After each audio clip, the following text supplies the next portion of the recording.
Now we're back with Minimal Mod. This is our model Mari, and what we're going to be doing is actually just accentuating the color process that actually took place by adding a haircut that has all of the strength and elements of graphic activity happening inside of the hair, therefore actually isolating different areas to give it more strength as the hair falls and then we blow dry it out. I'm DJ Riggs, Main Entrance Artist, New York City. I'm one of the creative directors here for Main Entrance. What I did is went in with a bit of smoothing cream and then liquid light serum drops, okay? From there, my main focus is to comb the hair out first and really see where the elements of color come into play, and then take my sectioning pattern based on what I want to strengthen up. Now, during the consultation that we had, we know that when her hair grows out, this is usually the problem area. And whenever you have a situation where no matter what, it's just going to be thick in that area, sometimes you just got to get rid of it. But it is a method of getting rid of something to where it still looks beautiful for the person that you're working on. So for the sectioning pattern, it's going to be basically a reverse triangle. So you'll notice as I come in, the key thing that I'm looking for, I'm just gonna have you go down. The key element that I'm looking for is where the color actually starts, because I think that's very key in making sure that you develop a nice blend. I don't want it to be all the lighter pieces, because then it's just gonna look like too drastic in terms of the effect. So what I wanna do actually with that is just have a little bit of that nice coral tone coming in inside of that section. So you can see when I comb it down, this is going to be the area that we actually give us a nice asymmetry inside of the fringe. And then from that area, we're going to start at a point and work that back and creating a triangle out of that section. It is going to be a bit offset. Nothing about this is actually centered. It's more so based on the look that we're actually working on. So starting from that point, I'm just going to slightly curve that area around, and then just really make sure that I get a nice sectioning pattern that happens here. I'm gonna lean the head down just so you guys can kind of see the offset inside of that. All right, so you can see it's still the reverse triangle, but actually starting from this corner and then coming back in this area. All right, so now that I actually have the balance inside of that sectioning pattern, I'm just gonna actually turn it to the side, just so you can see how I connect by taking just a low radial parting. Slightly offset of the crown, so I want to make sure that I'm about at least, I would say maybe 1.5 inches behind the crown area. And if you have a hard time kind of dictating where that is, just use the comb and you actually see where it leaves off the head shape, and that really gives you a nice balance of where the crown actually comes into play at. All right, so once we get that nice and clean, we'll actually start the cut on the perimeter, developing a nice canvas for this top area to lay on. One of the things that actually keep a short haircut looking good is making sure that you isolate the right areas. So you can, I'm just gonna slow it down just a bit so you can see actually how the shears are going in. So notice the randomness that I'm actually utilizing as I work. Remember, once again, if you're gonna add something that has a graphic feel, you wanna simplify your approach so that way you have more strength. We're just gonna continue working with those sections. Being really careful to make sure that I keep my balance all while I'm working. So remember, start with point cutting first.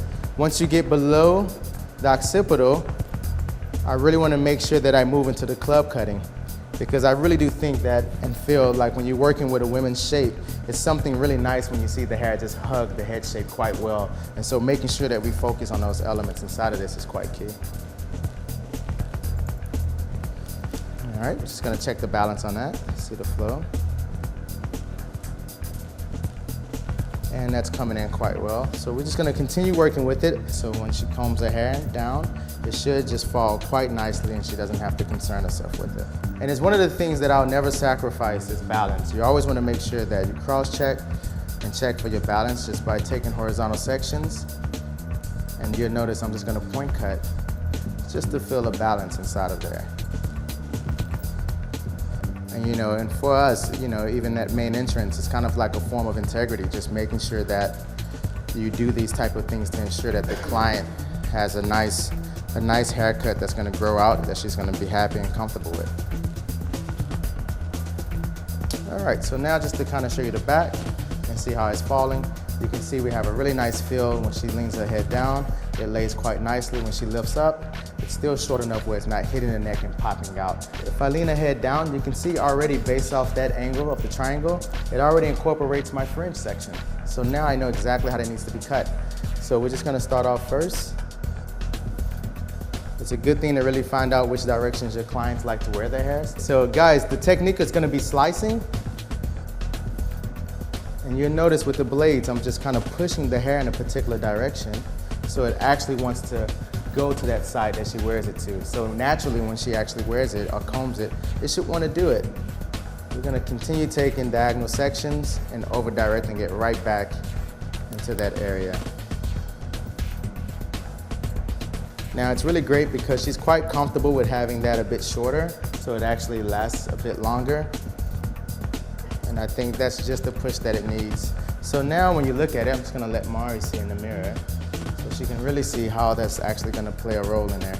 So it's really key to show your clients, and also if you're a client, actually take a look in the mirror so you actually see what's happening with it. So I really like that length on the fringe area. Now making sure that I lean ahead just a tad and then go with diagonal forward sections. Now if you're wondering where's my guide coming from, just right from the back area that I've already completed, and still continue with point cutting. All right, so now you guys can just see what happened. I worked the actual side areas to the fringe, then took that bit that was a bit longer and incorporated it inside of the sides. So therefore it took out that extra long bit that was there, but still gave us a short to long filling. Remember, we over directed a bit on the opposite side so we can maintain some length in the fringe. Making sure we still have a nice strong guide with it. Point cut. Once you get to the lower, the next 50% of that section, move into club cutting.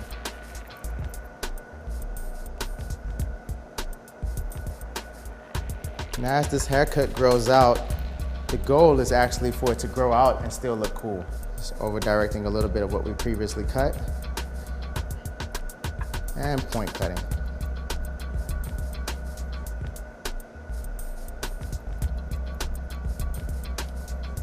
Now I'm gonna work that all the way down. I don't wanna lose any integrity in my sections. So make sure you stay steadfast on how you actually approach it. So mainly whatever falls to the front, I just wanna make sure that it falls the way we want it to fall. See what happens once we pull these out a bit. Now normally once you take out the top section, it should kinda already look quite cool. If it doesn't, then I did something wrong. So let's just see. Alrighty, coolness. So the way that's falling in, it already falls to actually give us a nice blend. So you can see just when that color actually overlaps and hits in that area, it really gives us a nice feel. But now is one thing that we want to make sure is that we take out some of that excess weight that has a tendency of popping up inside of Mari's hair. So with that being said, I'm just gonna take a section right to the corner of her head shape, but actually the actual point of the triangle. So this is actually how it winds up looking. So you can just kind of see how that comes in. We're just gonna start from that area and actually start to slice out some of the excess hair so that it doesn't make her hair so heavy anymore. So now the element that we're doing is actually going from short to long. So I'm getting longer as I get to the front.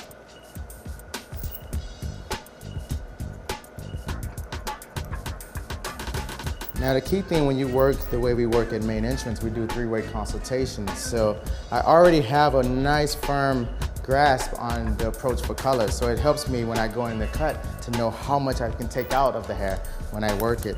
So notice I did this first section and you can see how it gives me just enough kick of color that comes in without the weight that she had previously. You can see how heavy that is even in my hands, right? So this is a great way to still cut and remove weight without losing integrity of the color that you actually have in.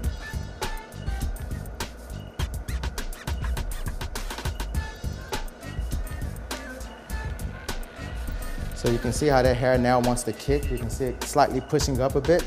That means that now it's light enough to where it actually falls into itself. And it's amazing that you can see what happens with the color, how it just creates that blend. But it's just understanding, and then we come back with that. All right, so that gave us everything that we needed to happen with this. So now we'll go ahead and start blow drying.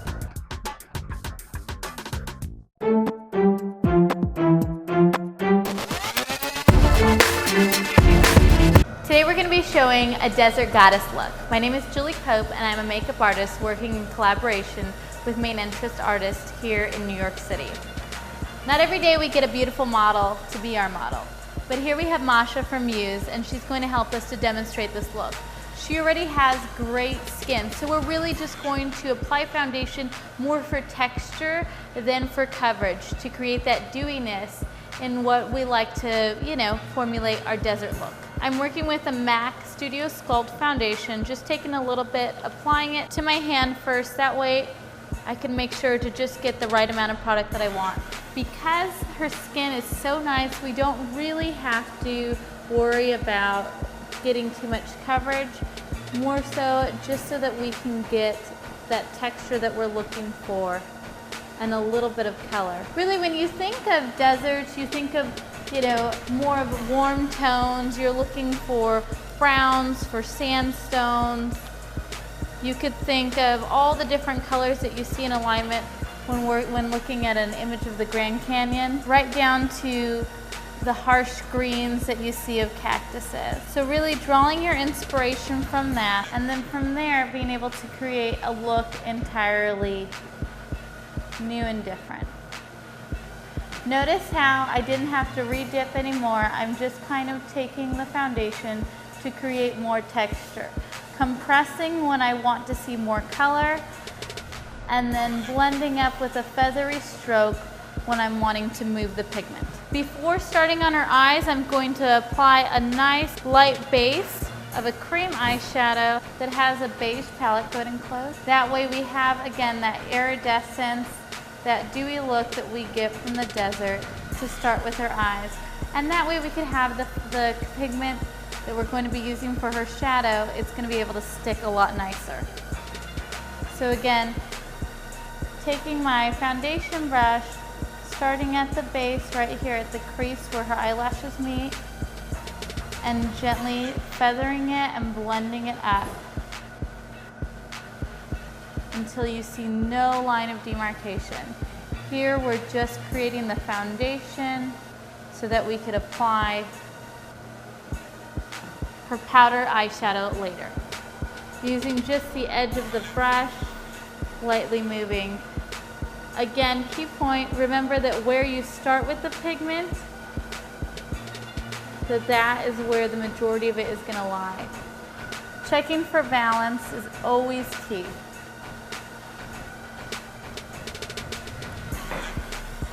Look up for me again.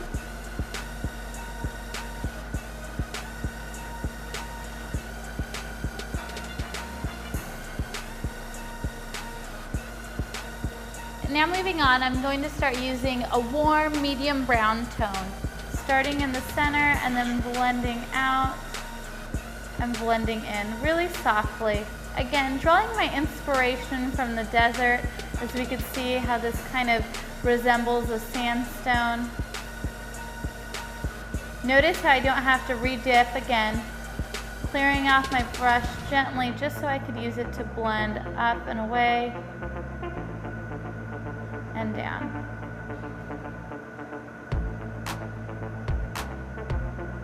Blending in and blending out, just staying on the crease.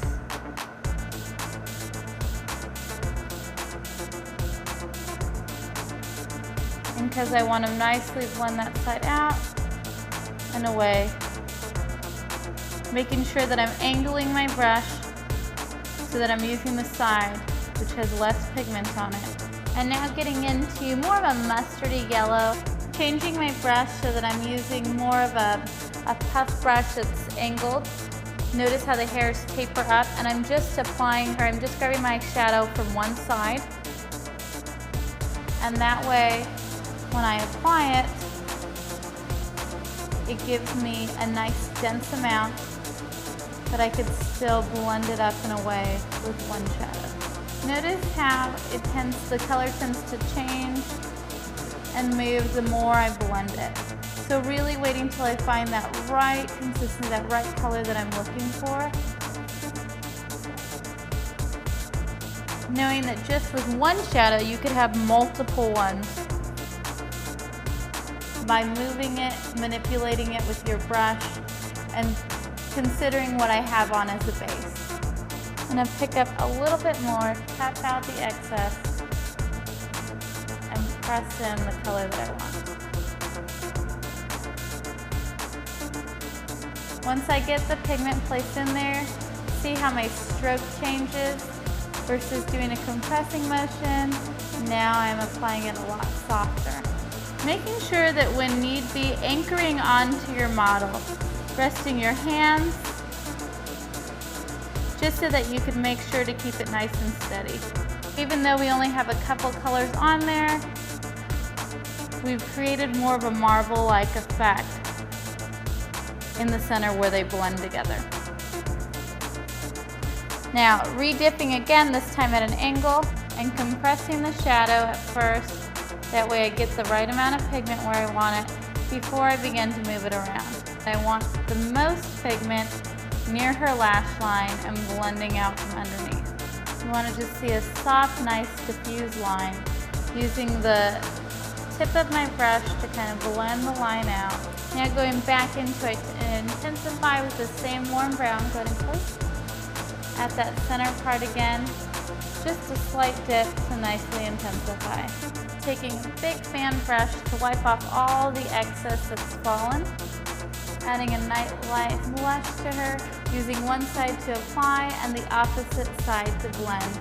Making sure that I have no strong lines, but diffusing everything with my big fan brush. Taking my mascara to top off her eyes, starting at the roots, shimming and blending out. Again, at the roots, shimming, so that way I create that separation. I'm pulling it out to change the shape of her lashes, pushing them in the direction so that they're going out. I'm just going to gently touch upon the bottom. That way we have some depth to the look. You see how that really woke it up, made it special. Finishing it off with her lips, starting in the center, again with a goldy peach, because we have our Goddess Desert inspiration. Starting in the center of the lips, compressing my pigment in because that's where I want to see it the most. And then afterwards, taking it lightly and blending it out towards the outer edges.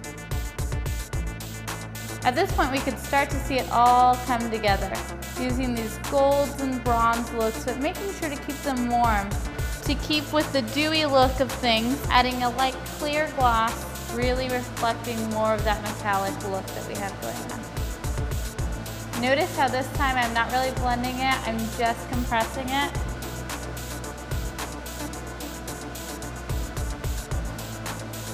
And that way I'm able to focus on what I need to, bringing out those metallics with that shine. And there we go. And now there you have it. We have a desert goddess look.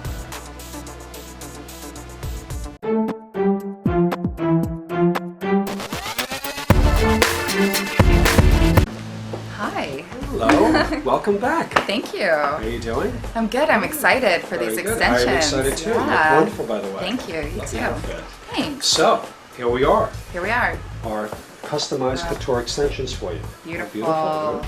So we were able to create two different colors within one extension. Oop, there we go. So there's the two different that we blend in within each length of extensions, and then we have more of a solid color that we have a little more depth underneath here. Okay. Okay. Great. So how are these being put in today then? So we went with the couture links for you, and the couture links are we're taking individual strands of hair. Okay, that's the actual individual piece, and I can take this apart in a second for us. So that's a strand, Okay. and you can see in the strand we have two different colors, one a little lighter, one a little darker, to create a dimensional color. Because obviously your hair color is dimensional. Then we take this small little cylinder, okay, we insert this in here, like that, and some of your hair in between, and we clamp it down. Come back after 3 months, we remove them, open up the cylinder, the extension itself slides off your hair, easily, gently, without damaging any of your hair, and allows us to reuse the extension again. It's a pretty pricey product. You know, Right. extensions are $3,000. You know, you want to make sure you're getting a great product and something that works for your hair. Yeah. Okay. Okay. So, so what we're going to do now is obviously work up your hair, Okay. and you can go see one of our stylists who's going to put the extensions in for you, and that'll be Anna. You know, it's funny. It's like, Thank you. it's funny, like when people say, "Oh, Kim Kardashian, she's so like, oh, like, we're over her," but everybody Yeah. comes in reference to They her say hair. her. Yeah. Yeah, it's just everybody wants to Her say she's got hair- amazing hair. She has amazing hair. Yeah, Yeah. but she wears extensions. She can't get that hair without extensions. Yeah, I was just asked the other day, somebody was like, in a serious, she's like, do you think Kim Kardashian has extensions? And I started 100%. laughing. I'm like, are you kidding me? Yeah. Well, look at, I don't know. I mean, I wish we had natural hair like that, but, We, I mean, majority of the celebrities you see out there, and Yeah. a little extra to get that on for the hair. right. Look at this. This is I'm sorry. so cool. Are they It's comfortable? amazing. Yeah, I don't even feel anything. Yeah. Yeah. We're a little bit more than halfway through, so there's more than 100 pieces on my head right now. And it's actually it's pretty quick. It's not, I mean, it's a long process, but it's not unbearable. You know, you're not in the salon all day long. And if you are, you have wine. Makes everything better. Where are we at, ladies? Looks like we're getting close to being finished, yeah? We have it almost there. We have maybe 20 pieces. Wow. Feels amazing.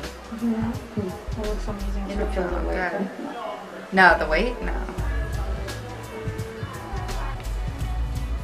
I took some pictures like when we were halfway through and sent them to my friends, and everyone's just like, oh my god, that's so cool.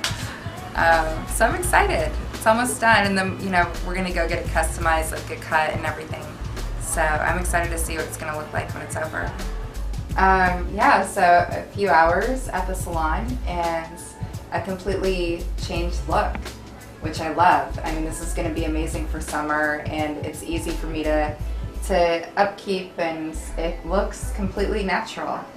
So I need to go out on a date tonight, if somebody will take me on one. So we're going to stand up because I love to see the hair. Yeah. Standing up, because we always see hair when people are standing up. Right. And we say, oh my god, look at her hair, she's sitting down. So Yeah. I like to cut it, especially long hair standing up, because it follows the silhouette of the body. It allows me to see the exact shape of the hair. Okay.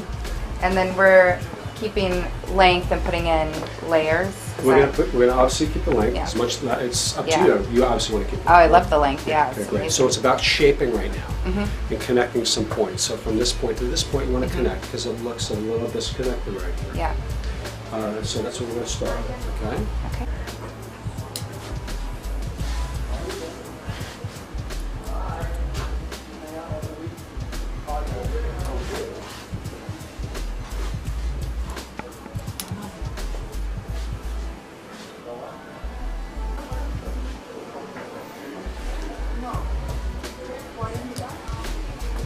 So I love a shape for long hair. I'm not a big square kind of guy in the back, especially for long hair, because I think the square is a little contrived. It's a little adolescent kind of in the kitchen. You know what I mean? Yeah. Mom did it.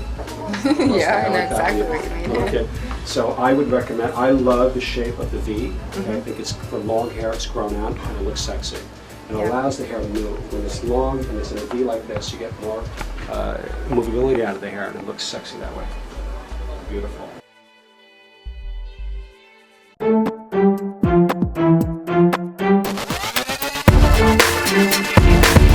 Now what I'm gonna do first with the blow dry for the minimalist mod is go in with the liquid light serum drops. Just use a dab, just a teardrop of that, okay? What this is gonna do is actually help the hair to actually have a nice smooth feeling on it.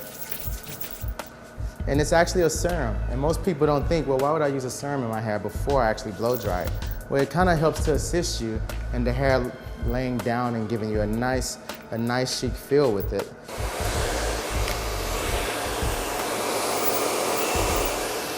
Notice how I'm keeping my distance when I blow dry, because when you're working with shorter hair, if you come in too hard on it, you're gonna develop a cowlick. Even if she didn't have a colic to begin with, you develop one. So just keep it quite natural and keep it from a distance. And you'll start to see just how it gives you the same effect of her letting her hair air dry. And that's kind of what we want to do with that. Utilizing the brush just as an accessory, you can just kind of see me just kind of floating from side to side on her hair, just to give us a nice feel and a nice direction with the shape. In the early 60s, where you really saw a lot of these mod type of looks and these really nice shorter fills, you know, and I think like just even in paying homage to that era and then working these type of shapes, it kind of gives you this revival of what's really happening right now. If it's done right, you can fall in love with it, you know, so I think style is all about being done the right way. We all have it, so it's just making sure that we stay true to that element that we're trying to go for. So even with the front area, I just want to make sure that I kind of move right along with the brush, so it gives me a nice seamless reaction to the hair. Then with the top, I just kind of lift up just a bit. And I'll just show you guys, just so you can see how that lay is actually taking place for me. And it's quite easy, you know, it's really not like we're really forcing it. Her head is not jerking around for me trying to really get it a certain way. It's just kind of a really soft feel that takes place. Now, even though I know she wears it to the opposite side, I just want to make sure that this actually helps me to get it a bit smoother by drying to the side where she doesn't wear it. And then I'm going to swing it back in the opposite direction. It's going to actually allow for me to have a bit more body inside of her hair. Now once I go back to the opposite, you can just kind of see how that lays so much better just from blow drying in the opposite direction. All right, so now we can just use our hands and kind of let the texture just kind of come out a bit. And now I'm just going to refine everything that was done just by using the comb.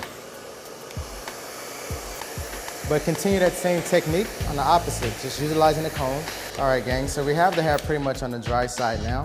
So now what we're gonna do is just refine the shape. I'll go back in with a little liquid light. So now we're just gonna comb this down. And we're gonna do the personalizing process of the haircut. So just taking a look at the back area and seeing what's happening with it, we're just gonna go through and just kind of refine it a bit more just by working up the head shape, utilizing some point cutting. So you can see we're just slowly moving up the head shape while point cutting. So now just checking out the lay that's taking place. Now that it's actually blow dried, I can refine that element that's actually happening with the haircut.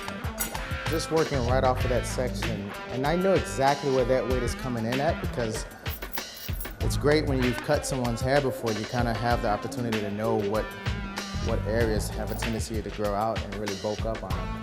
All right, so now on the opposite side, we're just gonna approach it the same way. And once again, remember, never sacrifice cleanliness and staying true to your techniques, you know? Because it's always gonna save you in working shorter haircuts. So just coming in. Just because we already know the areas where it's gonna really bulk up at. So just making sure to tackle those areas inside of the haircut. Now on the sides, I can already see just how we want that to really flow. All right, gang, so now we've gotten to the finish of Minimalist Mod. And I'm just gonna actually just move it around and blow it out and actually add a bit of the Still Life molding wax into the hair just to kind of bring out more of the graphic effect. So let's just kind of blow some of these hairs out of the way. And remember, we're just trying to create a little texture, so all we need is a little dab of this deal. We have a little bit, 1 finger step. Let the product actually work for you. You actually want to start your application from the back. So when I apply product starting at the back and working my way up, this helps me to really keep from making the hair too greasy, but still giving it the effect that I'm looking for. You can see how I touch the hair just to really kind of show off certain key elements. And of course, we know that not everyone is going to wear their hair in this type of look every day, but it's really key just to show that versatility with your clients or your models, you know?